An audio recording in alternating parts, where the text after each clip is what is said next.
Hello, so I am revisiting the what changed, the custom function, and how to learn the double loop because I've learned something new. Dylan Brooks saw the video on YouTube. I'm putting this video on YouTube as well. If you're a Better Sheets member already, you got to see this video first. The link to the sheet and the code is in the description. If you are not a Better Sheets member yet, consider signing up, bettersheets.co. You can get it as of right now, you can get it as low as $19 lifetime value deal through AppSumo, but that will be changing at some point in the future. Might be a different price or a monthly price.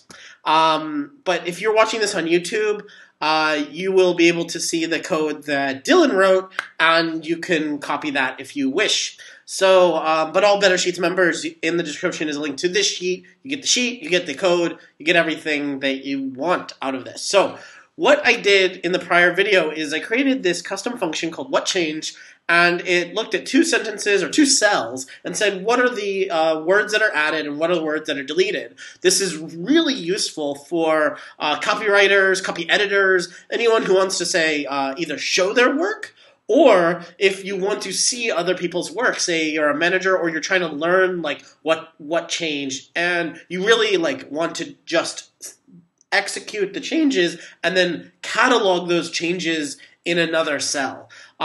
This is a really cool way to do it. You could rewrite tweets. You could, if you're an SEO agency, you could say here's a list of SEO keywords. Here's all the changes we would make to that. You could, if you're a copywriter, copy editor working for someone else, you could say, here's all the changes I made, and here's literally the changes. Here's the end result, and then here are the changes. Really, really cool implementations you can use for this. But I wanted to share with you what Dylan did. He shared this on Twitter. What he did is he was interested that you could so easily put in JavaScript in a script into a Google Sheet.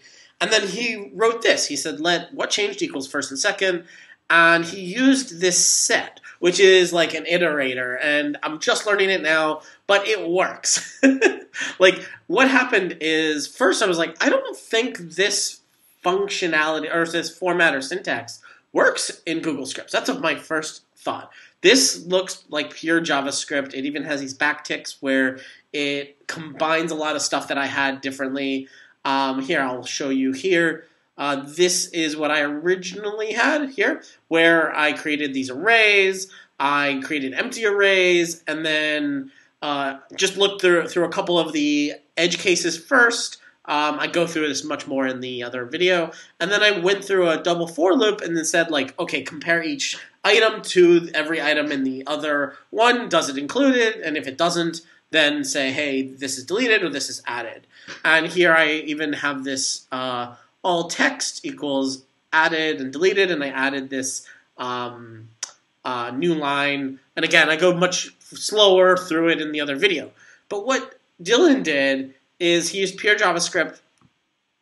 And at first I was like, well, I don't think this let will work.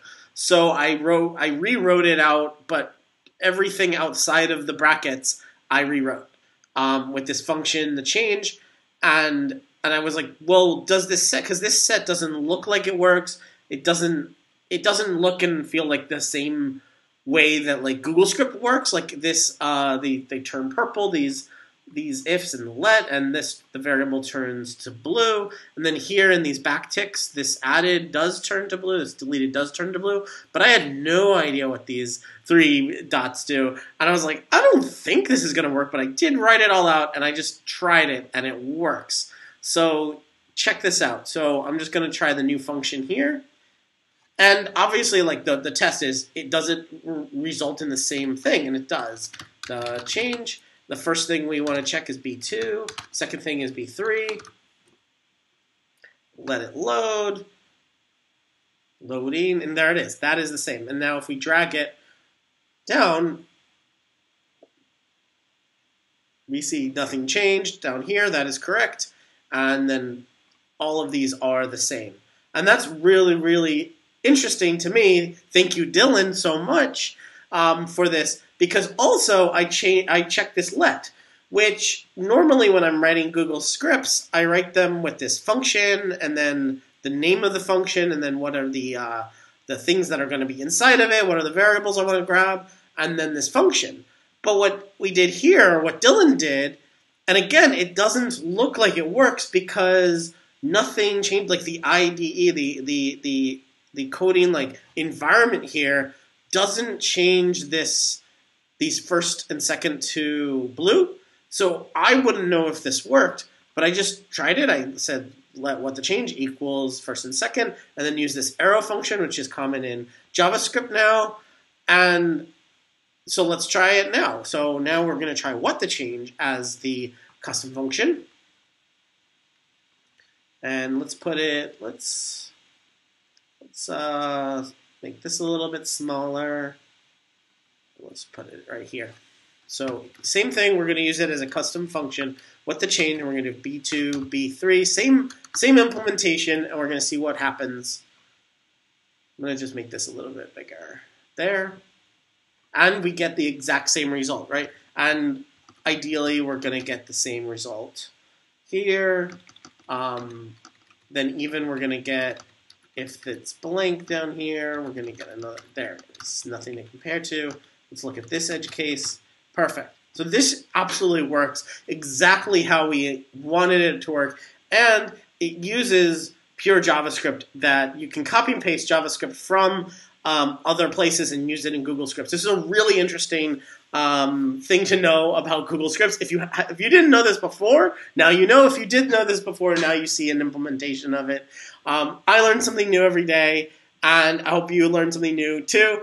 Feel free to ask questions and reply in this the video here, or this video will be on YouTube. If you are watching on YouTube, subscribe, and we're going to learn something new about Google Sheets all the time. I was going to say every day, but I'm not literally posting every day. So, but if you do want access every single day to Better Sheets videos, and there's like 145 videos available to members right now, go check out bettersheets.co. Bye.